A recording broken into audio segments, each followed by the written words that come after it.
കണ്ണ് കാണുന്ന ചെകിട് കേൾക്കുന്ന ബുദ്ധിയുള്ള രണ്ടുപേരുടെ സാന്നിധ്യത്തിൽ പെണ്ണിന്റെ ഉത്തരവാദിത്വമുള്ള വ്യക്തി വിവാഹം ചെയ്യാൻ പോകുന്ന ചെറുപ്പക്കാരന്റെ കൈ പിടിച്ചിട്ട് അള്ളാഹു കൽപ്പിച്ചതു പ്രകാരം ഞാൻ നിനക്ക് വിവാഹം ചെയ്തു തരുന്നു എന്ന് പറയുമ്പോൾ അതേ രണ്ട് സാക്ഷികൾ കേൾക്കത്തക്ക നിലയിൽ ഞാനത് സ്വീകരിച്ചിരിക്കുന്നു എന്ന് പറഞ്ഞാൽ നേരത്തെ മകനും മകളും എന്ന പദവിയിൽ നിന്ന് ഒരു വലിയ ഉത്തരവാദിത്വമാകുന്ന ഭാര്യ ഭർത്താവ് എന്ന പദവിയിലേക്ക് അവരെത്തപ്പെടുകയാണ്. ഇസ്ലാമിനെ സംബന്ധിച്ചിടത്തോളം ഇസ്ലാമിന്റെ വൈവാഹികം അത്ര സിമ്പിളാണ്. പക്ഷേ ആ സിമ്പിളായി രണ്ട് സാക്ഷികളുടെ സാന്നിധ്യത്തിൽ പറയപ്പെടുന്ന ഈ നിക്കാഹിന്റെ സ്വീക അവരുടെ ജീവിതത്തിൽ സമ്മാനിക്കുന്ന സമ്മാനം 9 മാസവും 10 ദിവസവും പിന്നിടുമ്പോൾ മകൻ എന്ന പദവിയുടെ അപ്പുറത്ത്, ഭർത്താവ് എന്ന പദവിക്ക് അപ്പുറത്ത് മറ്റൊരു പദവി കൂടി അല്ലാഹു റബ്ബുൽ ഇസ്സത്ത് നൽകുകയാണ്. അത് പിതാവ് എന്നുള്ള പദവിയാണ്.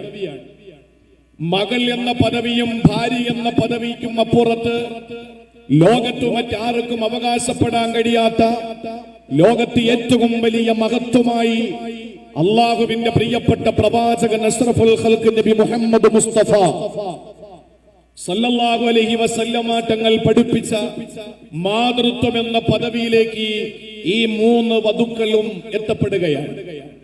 ചുരുക്കി പറഞ്ഞാൽ ജീവിതത്തിന്റെ 1ാമത്തെ ഘട്ടത്തിൽ ഇരിക്കുന്ന ഈ വധൂവരന്മാർ ജീവിതത്തിന്റെ 2ാമത്തെ ഘട്ടത്തിലേക്ക് എത്തപ്പെടുന്ന ധന്യമായ ഒരു ആരാധനയുടെ പേരാണ് ഇസ്ലാമിക നിലപാട്, ഇസ്ലാമിന്റെ സംസ്കാരം, ഇസ്ലാമിന്റെ പൈതൃകം, നിക്കാഹ് എന്ന് പറയുന്നത്. എന്നെ കേൾക്കുന്ന പ്രിയപ്പെട്ട സഹോദരങ്ങളോട് പറയുന്നു, വിവാഹം എന്ന് പറയുന്നത് മലയാളത്തിൽ അതിന്റെ പദാനുപദ അർത്ഥം അഴിക്കാനാകാത്ത കെട്ട് എന്നാണ്. മലയാളത്തിൽ വിവാഹം എന്ന പദത്തിന് അഴിക്കാനാകാത്ത കെട്ട് എന്ന് പറയുമ്പോൾ പരിശുദ്ധ ഖുർആന് 1400 മുമ്പ് ഈ നിക്കാഹ് എന്ന പദത്തിന് പറഞ്ഞത് മീസാഖുൻ ഗലീദ് എന്നാണ്, ബലിഷ്ഠമായ കരാർ എന്ന്. വിശുദ്ധ ഖുർആൻ എവിടെയാണോ പറഞ്ഞു വെച്ചത് അവിടെയാണ് മറ്റ് ഭാഷകളിൽ നിക്കാഹിന്, വിവാഹത്തിന് മേൽവിലാസം കൊടുത്തത്. വിവാഹത്തിന് മറ്റൊരർത്ഥം കൂടിയുണ്ട്, വിഹിതമെന്ന്. ഈ 3 യുവാക്കളെ സംബന്ധിച്ചിടത്തോളം അവർക്ക് വിഹിതമായത് വന്നു ചേരുകയാണ്. അവിവാഹം എന്ന് അവിവാഹിത എന്ന് പറയുമ്പോൾ, അല്ലെങ്കിൽ അവിവാഹിതൻ എന്ന് പറയുമ്പോൾ ആ ഒരു പദത്തിന് മറ്റൊരർത്ഥം കൂടിയുണ്ട്. ആ പെണ്ണ് ഇവന് അവിഹിതമാണ്. ബന്ധങ്ങൾ, നോട്ടവും സ്പർശനവും ദർശനവും അവിഹിതമാണ്. ആ നിലയിൽ പരിശുദ്ധമായ ഇസ്ലാം മുന്നോട്ട് വെച്ച ഏറ്റവും സുതാര്യമായ, ഏറ്റവും മനോഹരമായ ഒരു കാഴ്ചപ്പാടാണ് നിക്കാഹ് എന്ന് പറയുന്നത്.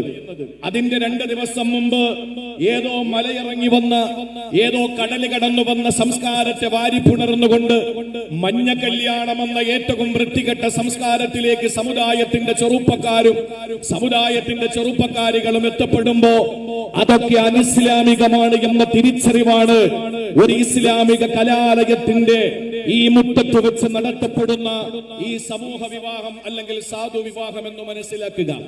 എന്തുകൊണ്ട് ഹസൻ ഫൈസി ഉസ്താദിന് പറഞ്ഞുകൂടായിരുന്നോ ഇന്നലെ ഒരു ദിവസം മഞ്ഞ കല്യാണം നടത്തണമെന്ന്? എന്തേ കൊടപ്പനക്കൽ തറവാട്ടം എന്ന് പറയുന്ന ഇസ്ലാമിക കേരളത്തിന്റെ മുസ്ലിം യുടെ ആത്മീയ ആവേശമാകുന്ന കൊടപ്പനക്കൽ തറവാട്ട് തിരുമുറ്റത്ത് ചെന്ന് ആദരണീയനായ പ്രിയപ്പെട്ട ഹൈദരലി ശിഹാബ് തങ്ങളുടെ പ്രിയപ്പെട്ട മകൻ ഈ മുഈൻ അലി ശിഹാബ് തങ്ങൾ എന്ന പ്രിയപ്പെട്ട നമ്മുടെ വിശിഷ്ട അതിഥി, അദ്ദേഹത്തെ ക്ഷണിക്കാൻ പോകുമ്പോൾ ഒരു മഞ്ഞ കല്യാണം നടത്തണമെന്ന് ഇസ്ലാമിന്റെ ഏതെങ്കിലും ബാലപാഠത്തിൽ അതിന്റെ ഒരു കറുത്ത മഷി വെള്ള പേപ്പറിൽ എവിടെയെങ്കിലും അച്ചടിക്കപ്പെട്ടിട്ടുണ്ടെങ്കിൽ പറഞ്ഞുകൂടായിരുന്നോ? എന്താണോ ഇവിടെ നിങ്ങൾ കാണാൻ പോകുന്നത് അത് തന്നെയാണ് ഇസ്ലാമിന്റെ നിക്കാഹ്. എന്താണോ നിങ്ങൾ ഇവിടെ ദർശിക്കാൻ പോകുന്നത് അതാണ് ഇസ്ലാമിന്റെ നിക്കാഹ് എന്ന് പറയുന്നത്. അതുകൊണ്ട് ഇവിടെ നിങ്ങൾ ഒരു സാധു വിവാഹത്തിൽ പങ്കെടുക്കുന്നു എന്നതിനപ്പുറത്ത് മാതൃകാപരമായ ഒരു നിക്കാഹിന് സാന്നിധ്യം വഹിക്കുന്നു എന്ന ഒരു തിരിച്ചറിവ് നിങ്ങൾക്ക് ഉണ്ടാകണമെന്നാണ് ബസ് പിടിച്ചും വണ്ടി പിടിച്ചും ഈ മല കയറി വന്ന പ്രിയപ്പെട്ട എന്റെ അനുവാചകരോട്, എന്റെ ശ്രോതാക്കളോട് ആമുഖമായി പറയാനുള്ളത്. പ്രിയപ്പെട്ട സഹോദരങ്ങളെ, ഇന്ന് ഏറ്റവും വലിയ ഒരു പ്രശ്നം എന്ന് പറയുന്നത് മുസ്ലിം പെണ്ണിനെ പറ്റിയാണ്. വർത്തമാനകാല രാജ്യത്തിന്റെ ചർച്ചകൾ മുഴുവനും നടക്കുന്നത് മുസ്ലിം പെണ്ണിനെ പറ്റിയാണ്.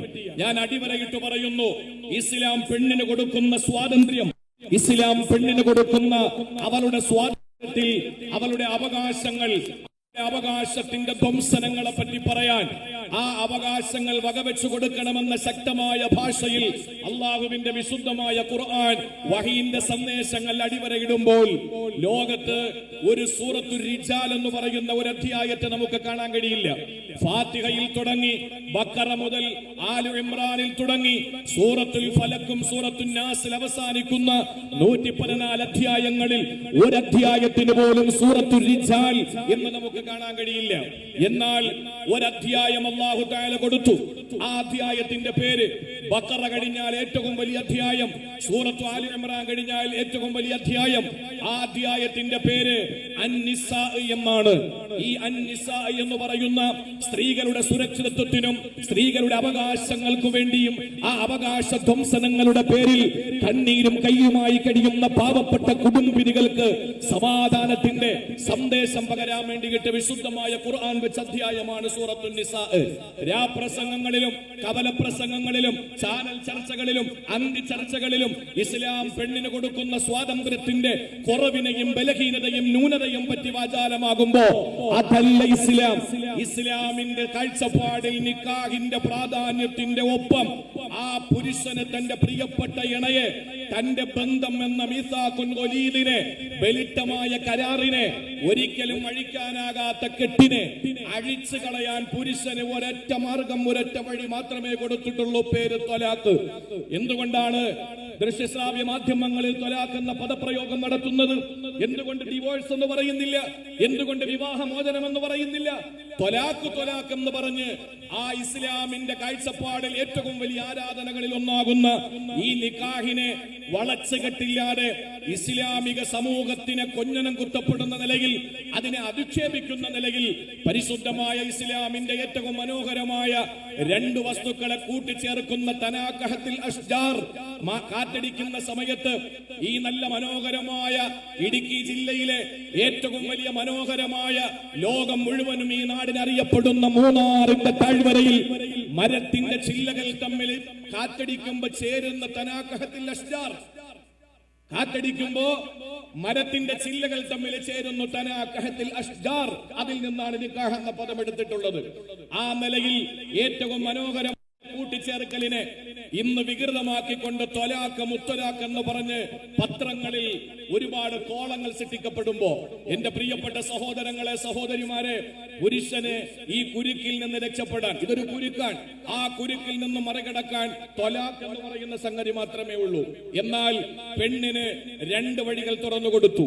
ഒന്നിന്റെ പേര് ഖുൽഅ്, മറ്റൊന്നിന്റെ പേര് ഫസ്ഖ്. എന്തുകൊണ്ട്? ഒരു പെണ്ണിന് ഇത്രയും സ്വാതന്ത്ര്യം കൊടുത്താ പോരെ? ഇത്രയും വലിയ സ്വാതന്ത്ര്യം ലഭിച്ച ഒരു പെണ്ണ്, പ്രിയപ്പെട്ട സഹാബി തന്റെ പുറകിൽ ഒരു ഭാര്യയെ വെച്ച് ഒരു യാത്ര ചെയ്യുന്ന തന്റെ വാഹനമാകുന്ന കുതിരപ്പുറത്ത് തന്റെ പ്രിയപ്പെട്ടവളെ ചേർത്തിരുത്തി ഒരു ഭർത്താവാകുന്ന സഹാബി നബിതങ്ങളുടെ പരിശുദ്ധമായ റിസാലത്തിന്റെ മുഖത്ത് നോക്കാൻ ഭാഗ്യം കിട്ടിയ ഒരു സഹാബി യാത്ര ചെയ്യുമ്പോൾ, എന്തേ നിന്റെ പിറകിലിരിക്കുന്നത് ആരാണെന്ന് ചോദിച്ചപ്പോൾ, ഞാൻ വിവാഹിതനായി നബിയെ എന്ന് പറയുന്ന സന്ദർഭത്തിൽ, പളങ്കു പാത്രമാണ് നിന്റെ പിന്നിലുള്ളത്, പൊട്ടാതെ സൂക്ഷിക്കണമെന്ന് പഠിപ്പിച്ച ഏറ്റവും സ്ഫടിക സമാനമായ വ്യക്തിത്വത്തിന്റെ പേരാണ് ഇസ്ലാമിന്റെ കാഴ്ചപ്പാടിൽ ഭാര്യ എന്ന് പറയുന്നത്. നിങ്ങൾ പഠിക്കുന്നത് തെറ്റാണ്, നിങ്ങൾക്ക് ചിന്തിക്കുന്നത് തെറ്റാണ്.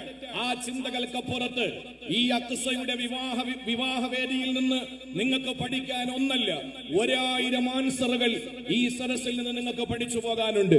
എന്റെ പ്രിയപ്പെട്ട സഹോദരി സഹോദരന്മാരെ, ഈ വിഷയത്തിൽ എനിക്ക് നിങ്ങളോട് പങ്കുവെക്കാനുള്ളത്, ഒരു മനുഷ്യനെ സംബന്ധിച്ചിടത്തോളം ആ മനുഷ്യന്റെ ജീവിതത്തിൽ ഏറ്റവും പ്രധാനപ്പെട്ടത് വിവാഹമാണ്. ആ വിവാഹ ജീവിതത്തിലേക്ക് കാലെടുത്തു വെക്കുന്ന ഈ ദമ്പതിമാർ, ഞാനൊരു കാര്യം എന്റെ പ്രിയപ്പെട്ട ഈ 3 വരന്മാരോടും പറയുകയാണ്. ഈ 3 വരന്മാരോട് എനിക്ക് പറയാനുള്ളത്, സാധാരണഗതിയിൽ അറബിയിൽ ഒരു ചൊല്ലുണ്ട്, ലുസൂമു മഹ്റിൻ സുറൂറു ഷഹ്രിൻ ഹുമൂമു ദഹ്രിൻ എന്ന് പറഞ്ഞാൽ, മഹർ നിർബന്ധമാകുന്ന ഒരു മാസം അടിച്ചു പൊളിച്ച ജീവിതം, കാലാകാലം ദുഃഖത്തിൽ കഴിയുന്നതെന്ന് പറയപ്പെടുന്ന ഈ നിക്കാഹിന് എന്റെയും നിങ്ങളുടെയും നായകൻ, അജയ്യനായ അമരക്കാരൻ, നമ്മുടെ കണ്ണിലെ കൃഷ്ണമണി, കരളിന്റെ കഷണം, നമ്മുടെ ഹൃദയത്തിന്റെ തുടിപ്പ്, നമ്മുടെ വികാരം, അഷ്റഫുൽ ഖൽഖ് നബി മുഹമ്മദ് മുസ്തഫ 25-ാമത്തെ വയസ്സിൽ സയ്യിദത്തുനാ ഖദീജ ബീവി എന്ന 2 കല്യാണം കഴിച്ച് ഭർത്താക്കന്മാർ മരണപ്പെട്ട് വൈദവ്യം പേറി കഴിഞ്ഞിരുന്ന ഒരു പ്രിയപ്പെട്ട ഖുവൈലിദിന്റെ മകൾ ഖദീജ ബീവിയെ കല്യാണം കഴിച്ചു. ആ കല്യാണ ജീവിതത്തിൽ അല്ലാഹു തആല മഹാനായ പ്രവാചകനും സയ്യിദത്തുനാ ഖദീജ എന്ന നമ്മുടെ ഉമ്മയ്ക്കും നൽകിയത് പ്രിയപ്പെട്ടവരെ 6 മക്കളെയാണ്. 7 മക്കളിൽ 1 മാരിയത്തുൽ ഖിബിത്തിയയിൽ നിന്നാണ്. ഈ 6 മക്കളെ സമ്മാനിച്ച ഖദീജ ബീവി നബിതങ്ങളുടെ 50-ാമത്തെ വയസ്സിൽ 65 വയസ്സുള്ള ഖദീജ ബീവി ലോകത്ത് നിന്ന് വിട പറയുന്നത് വരെ എന്റെയും നിങ്ങളുടെയും റസൂൽ മറ്റൊരു കല്യാണത്തെ പറ്റി ആലോചിച്ചിട്ടില്ല. 65 വയസ്സ് വന്ന പ്രിയപ്പെട്ട ഭാര്യ അള്ളാഹുവിന്റെ റഹ്മത്തിന്റെ തീരത്തേക്ക് യാത്രയായപ്പോഴാണ് മാനസികമായ സംഘർഷം, മാനസികമായ വ്യഥകളും ഹൃദയത്തിന്റെ മുറിവും വ്രണത ഹൃദയവും വ്യതിതഹൃദയവുമായി അള്ളാന്റെ പ്രിയപ്പെട്ട പ്രവാചകൻ മറ്റാരോടും ഒരു വാക്കുരിയാടാതെ നിശബ്ദനായി ഏകാഗ്രതയിൽ ആ പ്രവാചകൻ കഴിയുന്ന സമയത്താണ് ആയിഷ ബീവി എന്ന പ്രിയപ്പെട്ടവൾ തന്റെ ജീവിതത്തിലേക്ക് കടന്നു വരുന്നതിന്റെ ആ പിന്നിലുള്ള കാണാമറയത്തുള്ള പ്രവർത്തനങ്ങൾ നടക്കുന്നത്. ഞാൻ എന്റെ പ്രിയപ്പെട്ടവരോട് പറയുന്നു, പാശ്ചാത്യൻ സ്ത്രീലംബരനായ അല്ലാഹുവിന്റെ ഹബീബിനെ എഴുതുമ്പോ പ്രിയപ്പെട്ട സഹോദരങ്ങളെ, ഒരിക്കലും അല്ലാഹുവിന്റെ പ്രിയപ്പെട്ട പ്രവാചകൻ ഖദീജ ബീവി വഫാത്താകുന്നത് വരെ മറ്റൊരു കല്യാണത്തെ പറ്റി ആലോചിച്ചിട്ടില്ല എന്ന് പറയുമ്പോൾ ജീവിതത്തിന്റെ കഷ്ടപ്പാടും പ്രയാസങ്ങളും വേദനകളും യാതനകളും നൊമ്പരങ്ങളും നീറ്റലുകളും അനുഭവപ്പെടുന്ന പട്ടിണിയുടെയും പരിവട്ടത്തിന്റെയും നാളുകളിൽ അള്ളാന്റെ പ്രിയപ്പെട്ട പ്രവാചകനെ അള്ളാഹു വിളിച്ചിട്ട് പറഞ്ഞു, നബിയെ, അങ്ങയുടെ പ്രിയപ്പെട്ട ഭാര്യമാരെ വിളിക്കണം. കൊട്ടാരത്തിൽ കഴിഞ്ഞവരുണ്ട്, കുടിലിൽ കഴിഞ്ഞവരുണ്ട്, രാജാക്കന്മാരുടെ പുത്രിമാരുണ്ട്, മന്ത്രിമാരുടെ പുത്രിമാരുണ്ട്, പാവപ്പെട്ടവന്റെ ഭാര്യ മക്കളുണ്ട്. ആ നിലയിൽ അങ്ങയുടെ പ്രിയപ്പെട്ട ഭാര്യമാരെ വിളിച്ചിട്ട് പറയണം, കഷ്ടപ്പാടും വേദനയും നിങ്ങൾക്ക് ാൻ പറ്റുമെങ്കിൽ കൂടെ കൂടിക്കോ, അതല്ലെങ്കിൽ നിങ്ങളെ മാനം മര്യാദയോടെ ഞങ്ങളെ തിരിച്ചങ്ങ് വിട്ടേക്കാം എന്ന വിശുദ്ധ ഖുർആനിന്റെ ഓർമ്മ ശരിയെങ്കിൽ അഹ്സാബിന്റെ ആയത്തിറങ്ങപ്പെടുമ്പോ അള്ളാഹുവിന്റെ ഹബീബിന്റെ മുമ്പിൽ ഭാര്യമാര് വന്നിട്ട് പറഞ്ഞു, യാ റസൂലല്ലാഹ്, ഞങ്ങൾ ജീവിക്കാൻ തയ്യാറാണ്. സന്തോഷ സമ്പാദിക്കലും ആരും കൊത്താതെ, ആരും കൊത്തി വലിക്കാതെ, ആരുടെ ദർശന സ്പർശന വിധേയമാകാതെ ഞാൻ കൂട്ടിലിട്ട് വളർത്തിയ എന്റെ തത്തമ്മയെ, എന്റെ പെൺകുട്ടിയെ, എന്റെ കരളിനെ ഞാനിതാ നിന്നെ ഏൽപ്പിക്കുകയാണെന്ന് പറഞ്ഞ് ബഹുമാനപ്പെട്ട തങ്ങളെ പറഞ്ഞു തരുമ്പോ നിങ്ങളോട് നിങ്ങളുടെ വധുവിന്റെ പിതാവ് പറയുമ്പോൾ പറയുന്ന ഒരു വാക്ക്, അള്ളാഹുവിന്റെ കൽപ്പന പ്രകാരം ഞാൻ നിങ്ങളെ ഏൽപ്പിക്കുകയാണ്, അള്ളാഹു പ്രകാരം നിങ്ങളെ ഏൽപ്പിക്കുകയാണ്. നിങ്ങൾ പൊന്നുപോലെ നോക്കണം, അടിച്ചു പൊട്ടിക്കരുത്, നിങ്ങൾ മുഖം അടിച്ച് തകർക്കരുത്, നിങ്ങൾ അവളോട് ദേഷ്യപ്പെടരുത്. നിങ്ങൾക്ക് എന്റെ മകൾ എപ്പോഴെങ്കിലും ഭാരമാണെന്ന് കണ്ടാൽ, എന്റെ മകള് നിങ്ങൾക്ക് ഒരു ഭീഷണിയാണെന്ന് കണ്ടാൽ, എന്റെ പെൺമകൾ, എന്റെ പെൺകുട്ടി നിങ്ങൾക്കൊരു ഭീഷണിയാണെന്ന് എപ്പോഴും തോന്നുന്നുവോ, ഒരു കോടതിയിലും കയറ്റാതെ പൊന്നുപോലെ എനിക്ക് തിരിച്ചേൽപ്പിക്കണം. അക്കസക്കാരുടെ ചെമ്പ് കണക്കിന് ബിരിയാണി പോട്ടെ, ഇവിടത്തെ ഇത്രയും ആയിരക്കണക്കിന് നൂറുകണക്കിന് ആളുകളുടെ സമയം പോട്ടെ, തങ്ങളുടെ സമയം പോട്ടെ, അതെല്ലാം വിധിയെന്ന് ഞങ്ങൾ കരുതിക്കൊള്ളാം. തസ്രീഹും ബി ഇഹ്സാൻ, നല്ലതുപോലെ തിരിച്ചേൽപ്പിക്കണം. ഇത് നിങ്ങളെ ഏൽപ്പിക്കുന്നത് അവരുടെ ജീവനാണ്, അവരാർക്കും കൊടുക്കാതെ വെച്ചതാണ്. ഏറ്റവും അവരുടെ കരള്, അവരുടെ കണ്ണ്, വിശുദ്ധ ഖുർആനിൽ മക്കളെ കൊടുക്കുമ്പോ ആദ്യം പറഞ്ഞത് പെൺകുട്ടികളെ ഗിഫ്റ്റ് കൊടുക്കുമെന്നാ പറഞ്ഞത്. അതുകൊണ്ട് തന്നെ ആ പെൺകുട്ടിയെ നിങ്ങളെ ഏൽപ്പിക്കുമ്പോൾ നിങ്ങൾക്ക് തരുന്നത് അവരുടെ ജീവനാണ്. ഇനി നിങ്ങളുടെ ജീവന്റെ പകുതിയാണ്, ഇനി നിങ്ങളുടെ ദീനിന്റെ പകുതിയാണ്, ഇനി നിങ്ങളുടെ എല്ലാമാണ്. ആ ഒരു നിലയിൽ ഭർത്താക്കന്മാര് ഭാര്യമാരോട് കാണിക്കണം. ഭാര്യമാരോട്, എന്നെ കേൾക്കുന്ന നവവധുക്കളോട് ഉണ്ടെന്നാണ് എന്റെ വിശ്വാസം. കണ്ടല്ലേ, ആ പ്രിയപ്പെട്ട നമ്മുടെ ഈ ജീവിതത്തിലേക്ക് കാലെടുത്തു വെക്കുന്ന പ്രിയപ്പെട്ട എന്റെ സഹോദരിമാരോട് എനിക്ക് പറയാനുള്ളത്, ആരംഭപ്പൂവായ ഹബീബ് സല്ലല്ലാഹു അലൈഹി വസല്ലമ തങ്ങൾ പറഞ്ഞത് ഒരു ഭർത്താവിനോടുള്ള കടമ. എന്തെല്ലാം പറയാം, ഇതെല്ലാം ഒരു പാക്കേജ് ആയിട്ട് ഞാൻ നിങ്ങളോട് പറയാൻ, എല്ലാം കൂടി പറയാൻ കഴിയില്ല, എല്ലാം കൂടി വിവരിക്കാൻ കഴിയില്ല. പക്ഷേ ഒരൊറ്റ വാക്കിൽ നിന്ന് ബുദ്ധിയുള്ള എന്റെ പ്രിയപ്പെട്ട പെങ്ങന്മാര് മനസ്സിലാക്കണം, നിന്റെ ഭർത്താവിന്റെ തലയിൽ മാരകമായ രോഗം പിടിപെട്ടു. ആ തലയിലെ ട്യൂമർ ബാധിച്ചിട്ട് ആ ട്യൂമർ പഴുത്തിട്ട് നാസ്വാദ്വാരത്തിലൂടെ അതിന്റെ ചലമൊഴുകിക്കൊണ്ടിരിക്കുമ്പോൾ ഒരു കോട്ടൺ എടുത്തിട്ട് നീ തുടച്ചു കൊടുക്കലല്ല, എന്നാലും നിന്റെ കടമ തീരൂല.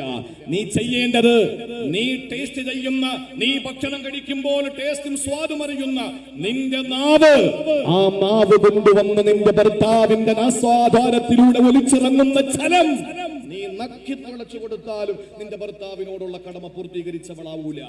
ചെയ്യാൻ പറഞ്ഞതല്ല, ഇസ്ലാം അങ്ങനെ ചെയ്യാൻ പറയില്ല. ഇസ്ലാം എപ്പോഴും തൊഹൂറാണ്, ഇസ്ലാം എപ്പോഴും ത്വയ്യിബാണ്, ഇസ്ലാം എപ്പോഴും പരിശുദ്ധമാണ്. അള്ളാഹുവും പരിശുദ്ധിയെ ഇഷ്ടപ്പെടുന്നു. കടമയുടെ പാരമ്യതയിൽ നിന്നുകൊണ്ട് ഒരു ഭർത്താവിനോട് കാണിക്കേണ്ട സ്നേഹത്തിന്റെ, ആദരവിന്റെ, ബഹുമാനത്തിന്റെ, അംഗീകാരത്തിന്റെ ഒരു വലിയ പാക്കേജായി പറയുന്നു. എന്നാ പോലും നിന്റെ കടമ നിർവഹിച്ചവളാകില്ല. ആ നിലയിൽ പ്രിയപ്പെട്ട ഭർത്താവിനെ നിങ്ങൾ പൊന്നുപോലെ നോക്കണം. അങ്ങനെ രണ്ടുപേരും സന്തോഷത്തോടെ ഒരുമിച്ച് ജീവിക്കും. ആ ജീവിതത്തിന്റെ പേരാണ് പ്രിയപ്പെട്ട സഹോദരങ്ങളെ നിക്കാഹ്. ഞാൻ സുദീർഘമായിട്ടൊന്നും പറയുന്നില്ല. അത് അനുവദിച്ച സമയത്തിൽ നിന്ന് ഒരു സെക്കൻഡ് പോലും ഞാൻ അങ്ങോട്ട് എടുക്കില്ല എന്നാണ് ഞാൻ ഉദ്ദേശിക്കുന്നത്. പ്രിയപ്പെട്ട സഹോദരങ്ങളെ, ഇസ്ലാമിന്റെ കാര്യം പറയുമ്പോ, നിക്കാഹിന്റെ കാര്യം പറയുമ്പോ ഒരു കാര്യം കൂടി നിങ്ങൾ മനസ്സിലാക്കണം. ഇവിടെ വിശുദ്ധ ഖുർആൻ പറഞ്ഞു എന്തിനായി നിക്കാഹ്. ഇന്നിപ്പോ ചോദിക്കുന്നുണ്ട്, വിവാഹം വേണ്ട എന്ന് പറയുന്നവർ, വിവാഹം വേണ്ട എന്ന് പറയുന്നത് വമിൻ ആയാതിഹി അൻ ഖലഖ ലക്കും മിൻ അൻഫുസികും അസ്വാജ. ഖുർആനാണ് പെങ്ങളെ. വമിൻ ആയാതിഹി, അല്ലാഹുവിന്റെ ദൃഷ്ടാന്തം. ഏത് ബർമുഡ ട്രയാങ്കിളും അറബിക്കടലും മാമലങ്ങളും മാമലകളും ആകാശവും ഈ ഭൂമിയും ഈ ലോകത്തുള്ള സർവ്വചരാചരങ്ങളും അല്ലാഹുവിന്റെ ദൃഷ്ടാന്തങ്ങളാണ്. ആ ദൃഷ്ടാന്തങ്ങളിൽപ്പെട്ട ഒരു ദൃഷ്ടാന്തമാണ് വമിൻ ആയാതിഹി അൻ ഖലഖ ലക്കും മിൻ അൻഫുസികും അസ്വാജ. നിന്റെ നഫ്സിൽ നിന്ന് നിനക്കൊരു ഇണയെ കിട്ടിയത് എന്ന് പറഞ്ഞാൽ, നിന്റെ നഫ്സിൽ നിന്ന് നിനക്കൊരു ഇണയെ കിട്ടി എന്ന് പറഞ്ഞാൽ പട്ടിയെ കല്യാണം കഴിക്കാൻ പറ്റൂല, പശുവിനെ കല്യാണം കഴിക്കാൻ പറ്റൂല. കാരണം നിന്റെ നഫ്സല്ല അത് നിന്റെ വർഗത്തിൽപ്പെട്ടതല്ല. നിന്റെ വർഗത്തിൽ നിന്ന് മനുഷ്യനാകണം നിനക്ക് വരാൻ പോകുന്ന ഇണ. തീരുന്നില്ല. പ്രിയപ്പെട്ട സഹോദരങ്ങളെ, സമാധാനത്തിന് വേണ്ടിയിട്ടാണ് നിങ്ങൾക്ക് ഞാനൊരു കല്യാണം തരുന്നത്. നഫ്സ് എന്ന് പറയുമ്പോൾ വെറും മനുഷ്യനായാൽ മാത്രം പോരാ, ആണ് പെണ്ണിനെ കല്യാണം കഴിക്കണം. ഇവിടെ എന്റെ അഭിവന്ദരായ പണ്ഡിതന്മാരുണ്ട്. എവിടെയും നെഗറ്റിവിറ്റിയും പോസിറ്റിവിറ്റിയും കൂടുമ്പോഴാണ് സന്തുലിതത്വം ഉണ്ടാവുക. പ്രിയപ്പെട്ട സഹോദരങ്ങളെ, ആകാശത്തിന് ഭൂമിയുണ്ട്, പകലിന് രാവുണ്ട്, തണുപ്പിന് ചൂടുണ്ട്, സുഖത്തിന് ദുഃഖമുണ്ട്, സന്തോഷത്തിന് സന്താപമുണ്ട്. ആണിന് പെണ്ണുണ്ട്, കാളയ്ക്ക് എരുമയുണ്ട്, പോത്തിന് പശുവുണ്ട്. ഇങ്ങനെ നോക്കിയാൽ ലോകത്ത് അല്ലാഹു ഇണകളാക്കിയിട്ടല്ലാതെ ഒന്നിനെയും പടച്ചിട്ടില്ല. ഒന്നിന് പലതിൽ ചില ഉദാഹരണങ്ങൾ മാത്രം ഞാൻ പറഞ്ഞു എന്നേ ഉള്ളൂ. നിങ്ങളുടെ ഇണയായി വരുന്നത് ഇണ തന്നെയാകണം, സൗജാകണം. അല്ലാതെ ആണിനെ കല്യാണം കഴിക്കാൻ പറ്റൂല. സമീപകാലത്ത് പെണ്ണുങ്ങളെ കല്യാണം കഴിച്ച ഒരു സാഹചര്യം ഉണ്ടായിട്ട് അവര് ജീവിതത്തിൽ ആരോ ചോദിച്ചു, നിങ്ങൾക്ക് മക്കൾ ഉണ്ടാകണമെന്ന് ആഗ്രഹമില്ലേ? അവര് പറഞ്ഞത്, ഞങ്ങൾ പട്ടിക്കുട്ടികളെ വളർത്തിക്കൊള്ളാം, ഞങ്ങൾക്ക് മനുഷ്യക്കുട്ടികളെ വളർത്താൻ ആഗ്രഹമില്ല. അങ്ങനെ പട്ടിക്കുട്ടികളെ വളർത്തിക്കൊണ്ട് നമ്മൾ കഴിയുമ്പോ വിശുദ്ധ ഖുർആൻ പറയുന്നത് മിൻ അൻഫുസികും, ഒന്ന് നിന്റെ നഫ്സാകണം. പട്ടിയെയും എരുമയെയും കുതിരയെയും ആനയെയും പശുവിനെയൊന്നും കല്യാണം കഴിക്കാൻ പറ്റൂല. അത് മനുഷ്യനെ തന്നെ കഴിക്കണം. അത് മനുഷ്യനായാൽ മാത്രം പോരാ, നിന്റെ എതിർ ലിംഗത്തിലുള്ളതായിരിക്കണം. എന്തിന്? പരിശുദ്ധ കഅബാലയത്തിൽ നിന്ന് 4.5 കിലോമീറ്റർ അപ്പുറത്തുള്ള ജബലുൻ നൂറിൽ 1.5 മണിക്കൂർ ഇന്ന് യാത്ര ചെയ്താൽ പോലും എത്തിച്ചേരാൻ കഴിയാത്ത പാറക്കെട്ടുകളും മലമടക്കുകളുമുള്ള ഹിറായിലെ ജബലുൻ നൂറിന്റെ ആ ഉള്ളറകളിൽ ഗഹ്വരത്തിൽ ഇരിക്കുന്ന പുണ്യ പ്രവാചകൻ ഭയന്ന് പറച്ച് ജിബ്രീലിന്റെ 7 ചക്രവാളം വരെ വിടർന്നു കിടക്കുന്ന പ്രവിശാലമായ ഭീമാകാരമായ ചിറക് കണ്ടിട്ട് പനിച്ചു വിറച്ച് പേടിച്ചു വിയർത്തു വിറച്ച് ഓടി വന്നിട്ട് കരിമ്പടം പുറച്ച കറുത്ത സുന്ദരിയായ കഅബാലയത്തിന്റെ കരിങ്കൽ ഭിത്തിയിൽ തൊട്ടില്ല. തന്റെ ജീവിതത്തിന്റെ പ്രാണപ്രേയസിയായ ഖദീജ എന്നവരോട് പറഞ്ഞു, സമ്മിലൂനി, എന്നൊന്ന് പുതയ്ക്കാനല്ല അതിന്റെ അർത്ഥം, എന്നെ ഒന്ന് വാരിപ്പുണരൂ, എന്നെ ചേർത്തു നിർത്തൂ, എനിക്കൊന്ന് സമാധാനം തരൂ. എന്തേ? അള്ളാഹുവിന്റെ പ്രിയപ്പെട്ട പ്രവാചകൻ നാമൂസിനെ കണ്ടിട്ട്, ജിബ്രീലിനെ കണ്ടിട്ട് പേടിച്ചു വിറച്ചു പോകുമ്പോ സമാധാനം കിട്ടുന്നത് ഇണയിലൂടെയാണ്. പെണ്ണെ, നിനക്ക് സമാധാനം തരാൻ നിന്റെ ഇൻസ്റ്റാഗ്രാമിലൂടെ വരുന്ന പുരുഷന്മാരല്ല. ഓ ചെറുപ്പക്കാരാ, നിനക്ക് സമാധാനം തരേണ്ടത് ഏതെങ്കിലും ഒരു പെണ്ണല്ല, മറിച്ച് നിന്റെ ഇണ നിനക്ക് അല്ലാഹു നിശ്ചയിച്ചു തന്നത്. ഈ 2 കൈവെള്ളയിൽ നിങ്ങൾ വരകൾ ശ്രദ്ധിച്ചിട്ടുണ്ടാകും. ഈ വരകൾ നോക്കൂ നിങ്ങൾ. ഈ വരകൾ എന്തോ ഒരു നമുക്ക് മനസ്സിലാക്കാൻ പറ്റാത്ത രീതിയിലുള്ള വരകളാണ്. അപ്പോഴും ആ വരകൾ വരകളാകുന്നത്, ആ വരകൾ അത് തമ്മിൽ ചേരുമ്പോഴാണ് പ്രിയപ്പെട്ടവരെ അത് അതിന്റെ പൂർണ്ണതയിലെത്തുക. നിങ്ങൾ വീട്ടിൽ പോയിട്ട് വരകൾ ചേർത്ത് വെച്ചിട്ട് നിങ്ങളൊരു പരിശോധന നടത്ത്. അതിനൊരു പൂർണ്ണത ഉണ്ടാകണം. ആ പൂർണ്ണത നിന്റെ ജീവിതത്തിലേക്ക് വരുന്ന ഇണയാണ്. ആ ഇണയിൽ നിനക്ക് സമാധാനം കിട്ടണം. ആ സമാധാനം കിട്ടുക എന്ന് പറയുന്നത് നിനക്ക് ഖുർആൻ വെച്ച കല്യാണത്തിലൂടെ, നിക്കാഹിലൂടെയുള്ള ഏറ്റവും വലിയ സൗഭാഗ്യമാണ്. അങ്ങനെ സമാധാനമുള്ള ഒരു ജീവിതമാണ് നിനക്ക് കിട്ടുന്നതെങ്കിൽ അള്ളാഹുവിന്റെ ഖുർആൻ പറയുന്നു, വജഅല ബൈനകും മവദ്ദ, നിനക്ക് അവളോട് സ്നേഹം ഉണ്ടാകും. നിനക്കെന്തേ ഒരു സ്നേഹത്തിന് വേണ്ടിയിട്ട്, സ്നേഹത്തിനു വേണ്ടി കടപ്പുറത്ത് ചെന്ന് 25 രൂപയുടെ ഒരു ഐസ്ക്രീം വാങ്ങിത്തരുന്നവനോടൊപ്പം നീ സ്നേഹം പകുത്തെടുക്കുന്നത് നിനക്ക് വീട്ടിൽ സമാധാനം കിട്ടാത്തത് കൊണ്ടാ. സമാധാനം കിട്ടണമെങ്കിൽ നിന്റെ ഇണയാകണം അവള്, സൗജാകണം അവള്. ആ നിലയിൽ നിനക്ക് കല്യാണത്തിലൂടെ മവദ്ദത്തുണ്ടാകുന്നു, സ്നേഹമുണ്ടാകുന്നു. ഇപ്പോ ഒരിക്കലും പിന്നെ നമ്മുടെ നവവധുക്കൾ അവരോട് ഈ വരന്മാർക്ക് ഒരു സ്നേഹമുണ്ട് എന്നതിനപ്പുറത്ത്, കല്യാണം കഴിക്കാൻ പോകുന്ന ഒരു ഗുഡ് ബി എന്നതിനപ്പുറത്ത് യാതൊരു നിലയിലുള്ള കമ്മിറ്റ്മെന്റും ഇവർക്ക് ഉണ്ടാവൂല.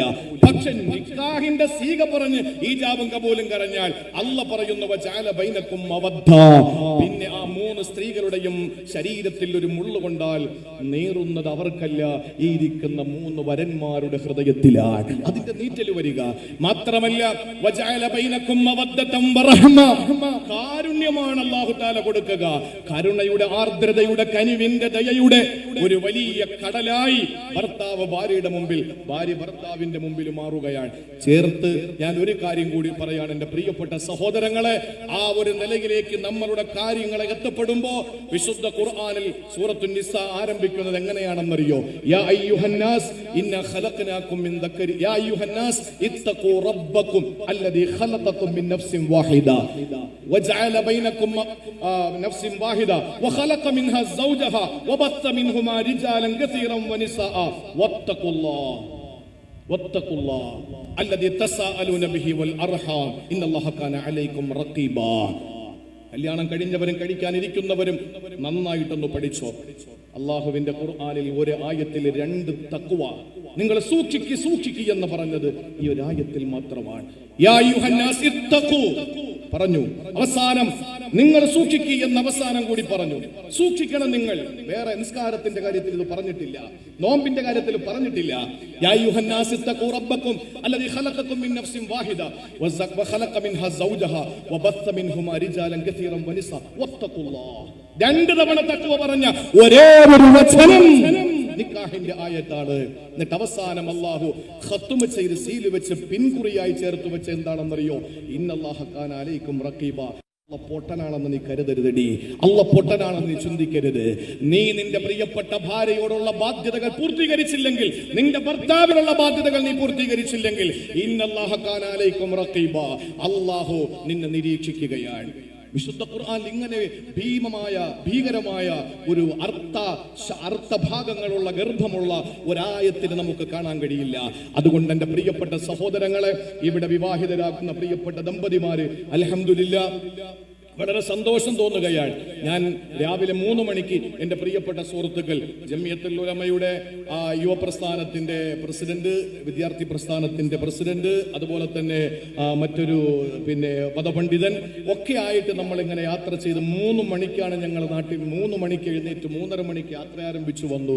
ഇത്രയും യാത്ര ചെയ്തു വരുന്നത് കഴിഞ്ഞ ഒരു വർഷത്തിന് മുമ്പ് അൽ-അഖ്സയുടെ ഒരു പരിപാടിയിൽ പങ്കെടുക്കുമ്പോഴാണ് നിസാർ മൗലയുമായി ബന്ധപ്പെടുന്നത്.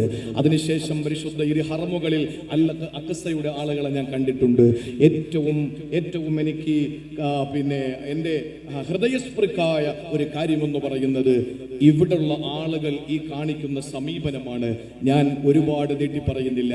ഒരു കാര്യം നമ്മൾ മനസ്സിലാക്കണം പ്രിയപ്പെട്ടവരെ, പരലോകത്ത് ചില ഘട്ടങ്ങളുണ്ട്.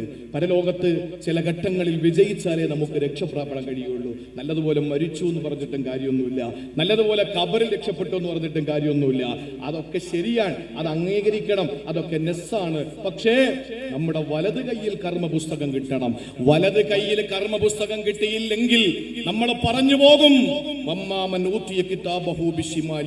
ഇടത് കയ്യിൽ കിതാബ് വാങ്ങുന്നവർ ജീവിതത്തിന്റെ റെക്കോർഡ് പുസ്തകം, കർമ്മ പുസ്തകം, കുറ്റപത്രം ഇടത് കയ്യിൽ കിട്ടുന്ന ആളുകൾ പറഞ്ഞു പോകും, യാ ലൈതനി ലം ഊത കിതാബിയ, അല്ലാഹുവേ ഈ സാധന കിട്ടാതിരുന്നെങ്കിൽ, വലം അദ്രി മാ ഹിസാബിയ, ഈ വിചാരണ എന്തെന്ന് ഞാൻ അറിയാതിരുന്നെങ്കിൽ, യാ ലൈതഹ കാനത്തിൽ ഖാലിയ, മരിച്ചപ്പോ എല്ലാം അവസാനിച്ചിരുന്നെങ്കിൽ, മാ അഗ്ന അന്നി മാലിയ, എന്റെ കോടിക്കണക്കിന് രൂപ എനിക്ക് ഒരിക്കലും ഉപകാരപ്പെട്ടില്ല, ഹലക അന്നി സുൽത്താനിയ, എന്റെ അധികാരവും എന്റെ എല്ലാ ഉയർച്ചകളും എന്റെ വളർച്ചകളും എനിക്ക് ഉപകാരപ്പെട്ടില്ല.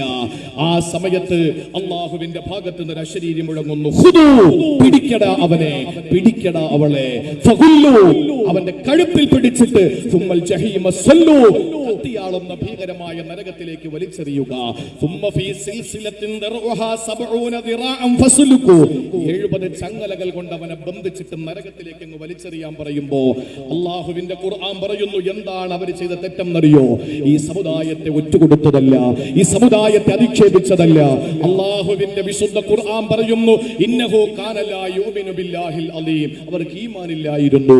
വലാ യഹുല്ലു അലാ തുആമിൽ മിസ്കീൻ, ഒരു നേരത്തെ ഭക്ഷണം കഴിക്കാൻ വകയില്ലാത്ത പാവപ്പെട്ട ആളുകൾ, ആണുങ്ങളും പെണ്ണുങ്ങളും, പൊരമേയാൻ ഭാഗ്യമില്ലാത്തവർ, വിശന്നിട്ട് വയറുമായി കടിഞ്ഞവർ, ആ സഹോദരങ്ങൾക്ക് നിങ്ങൾ ഒരു പിടി ഭക്ഷണം കൊടുക്കാൻ, ഒരു പവൻ കൊടുക്കാൻ, ഒരു വീട് വെച്ച് കൊടുക്കാൻ, മരുന്ന് വാങ്ങിക്കൊടുക്കാൻ നിങ്ങൾ തയ്യാറാകാത്തതിന്റെ പേരിൽ 70 മുഴമുള്ള ചങ്ങലയിൽ ബന്ധിച്ചുകൊണ്ട് നരകത്തിലേക്ക് ഒരൊറ്റ ഏറാണ്.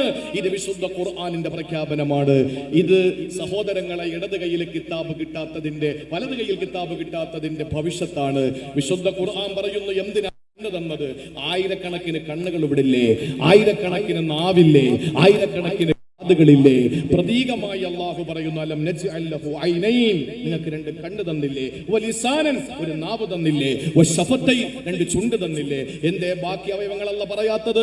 ഒരു മനുഷ്യനെ നമ്മൾ നോക്കുന്നത്, ആറ്റപ്പൂവിന്റെ പ്രിയപ്പെട്ട പൊന്നുമോൻ ബഹുമാനപ്പെട്ട മൊയ്നലി തങ്ങൾ വന്നപ്പോൾ നിങ്ങൾ എങ്ങോട്ടാ നോക്കിയത്? അദ്ദേഹത്തിന്റെ കോട്ടൺ മുണ്ടിലേക്കോ കോട്ടൺ ഷർട്ടിലേക്കോ അല്ല, അദ്ദേഹത്തിന്റെ തൊപ്പിയിലേക്കുമല്ല നിങ്ങൾ നോക്കിയത്. ഒരാളെ കണ്ടാൽ ആ കാണുക എന്ന വികാരത്തിന്റെ സമ്പൂർണ്ണ അവന്റെ കണ്ണിലും അവന്റെ മൂക്കണ്ണ ഇത്രയും ഭാഗത്ത് നോക്കുമ്പോഴാണ് ഒരു മനുഷ്യനെ ആ കണ്ടു എന്ന് ഓർമ്മ വരിക. അല്ലാതെ കണ്ടിട്ട് പോയാൽ മനസ്സിലാവൂല. അതുകൊണ്ടാണ് മാസ്ക് വെക്കേണ്ടി വന്നപ്പോൾ നമ്മൾ ആരും തിരിച്ചറിയാതെ വന്നത്. കാരണം ഈ പറയുന്ന സാധനം അങ്ങ് മൂടി. പ്രിയപ്പെട്ട സഹോദരങ്ങളെ, അല്ലാഹു ഒരു പ്രതീകമായി പറയുന്നു, അലം കണ്ണ് തന്നില്ലേ, വലിസാനും വശഫതൈൻ, 2. എന്തിനാ? അള്ളാഹുവിന്റെ ഖുർആൻ പറയുന്നു, ഫലഖതഹമൽ അഖബ, ഇതൊക്കെ തന്നിട്ട് നിങ്ങൾ മലമ്പാറ കടന്നില്ല, ഗിരിമാർഗം താണ്ടിക്കടന്നില്ല എന്ന് പറഞ്ഞാൽ നിങ്ങൾ ദുർഘടപാത താണ്ടിക്കടന്നില്ല. ആ ദുർഘടപാത ഏതാ? സ്വർഗത്തിന്റെ പാതയാ. കഷ്ടപ്പാടെ സ്വർഗം കിട്ടൂ. ആ കഷ്ടപ്പാട് സ്വർഗത്തിന്റെ പാത നിങ്ങൾ താണ്ടിക്കടക്കണമെന്ന് പറഞ്ഞിട്ട് ഖുർആൻ നിരത്തിയത് എന്നല്ല, നിസ്കരിക്കണ്ട എന്നല്ല ഞാൻ പറയുന്നത്. സന്ദർഭത്തിൽ പ്രാധാന്യവും പ്രാമുഖ്യം കൊടുത്തുകൊണ്ട് ആ വിശുദ്ധ ഖുർആൻ ആയത്തുകൾ അവതരിപ്പിക്കുക. എന്താ സ്വർഗം നേടാനുള്ള കാര്യം? ഫഖു റഖബ, കഷ്ടപ്പെടുന്നവന്റെ കഷ്ടപ്പാട് മാറ്റിക്കൊടുക്കുക. ഈ 3 കുട്ടികളുടെ പിതാക്കന്മാർക്ക് പാടിലും പ്രയാസമായിരുന്നല്ലോ, അവരുടെ കഷ്ടപ്പാടും കൊടുത്ത സാഹിബും അതുപോലെ തന്നെ ഇരിക്കുന്ന ഓരോരുത്തരും നിങ്ങളെ ചെറുതാക്കുന്നതല്ല. അള്ളാഹുവിന്റെ ഖുർആൻ പറയുന്നു, നിങ്ങൾ സ്വർഗത്തിന്റെ പാതയില. പട്ടിണിയുടെ നാളിൽ നിങ്ങൾ ഭക്ഷണം കൊടുക്കലാണ്. ആ പട്ടിണിയുടെ നാളിൽ ഭക്ഷണം കൊടുക്കലും കഷ്ടപ്പെടുന്നവന്റെ കഷ്ടപ്പാട് മാറ്റിക്കൊടുക്കലും. ഫഖു റഖബ എന്ന് പറഞ്ഞാൽ അടിമയെ മോചിപ്പിക്കുക. വിശുദ്ധ ഖുർആൻ ലോകാവസാനം വരെ നിലനിൽക്കേണ്ടതാണ്. അടിമ സമ്പ്രദായം അതിന് അറുതി വന്നതാണ്. പക്ഷെ ഖുർആനിന്റെ അർത്ഥം വിശാലമാണ്. ഒരു കഷ്ടപ്പെടുന്നവന്റെ കഷ്ടപ്പാട് മാറ്റിക്കൊടുത്തു. നിങ്ങൾ 3 പിതാക്കന്മാരുടെ കഷ്ടപ്പാട് നിങ്ങൾ മാറ്റിക്കൊടുത്തു. നിങ്ങൾ മലമ്പാത താണ്ടിക്കിടക്കുക, ഗിരിമാർഗം താണ്ടിക്കിടക്കുകയാ. അടിമാലിയിൽ നിന്ന് മൂന്നാറിലേക്ക് ഇന്ന് റോഡ് പണി നടക്കുകയാണെങ്കിലും കുറച്ച് കഴിഞ്ഞാൽ യാത്ര സുഗമമാണ്. പക്ഷെ സ്വർഗത്തിന്റെ പാത അങ്ങനെയല്ല. അവിടെ കൃത്യമായി താണ്ടിക്കടക്കാൻ കഷ്ടപ്പെടുന്നവന്റെ കഷ്ടപ്പാടുകൾ മാറ്റിക്കൊടുക്കേണ്ടി വരും. പ്രിയപ്പെട്ട സഹോദരങ്ങളെ, ഞാൻ ഒന്നുകൂടി പറയുകയാണ്, നരകത്തിന്റെ ഭീകരതയിൽ കിടന്ന് മുങ്ങിത്താടുന്ന ഒരു സമൂഹത്തോട് സ്വർഗാവകാശികളെ കുശലം പറയുമ്പോ നിങ്ങൾ കടന്നു എന്ന് വെച്ചാൽ അവര് പറയുന്നത്